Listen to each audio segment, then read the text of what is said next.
নারকোলটার আজ পোস্টমর্টম করতে হবে। আর বাড়িতে গিয়ে দুবার ডাকার পর বুঝতে পারলাম হারু কাকা বাড়িতে নেই। তাহলে এর উপায় কি? কাছে পিঠেই দেখতে পারলাম একজন মিস্ত্রি কাজ করছে। তাকে রিকোয়েস্ট করার পর সে নারকেলটিকে ধীরে ধীরে কাটতে লাগলো। এটাই প্রসেস, এটাই করতে হবে।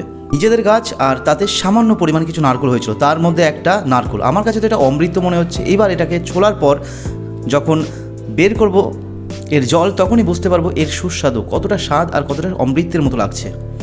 ফাইনালি মোটামুটি হয়ে গেছে। এইবার আমার হাতে তুলে দেওয়ার পালা। এইবার আমি এটাকে হাতে নিয়ে চলতে শুরু করলাম, কারণ বাকি কাজটা আমি নিজেই করতে পারবো। প্রসেস অনুযায়ী ধীরে ধীরে আমি কাজটি শুরু করলাম। ফাইনালি বন্ধু এটা কিন্তু হয়ে গেল।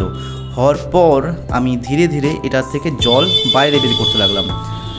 তখন খুব এক্সাইটেড ছিলাম যে কতটা সুস্বাদু হতে পারে। ফাইনালি যখন এটা কমপ্লিট হয়ে গেল, এটা আমি একটু তোমাদের দেখিয়ে দিই কতটা সুন্দর লাগছে, কতটা অদ্ভুত। এই দেখো, ট্যান্টেরান, বাকি দেখতে থাকো।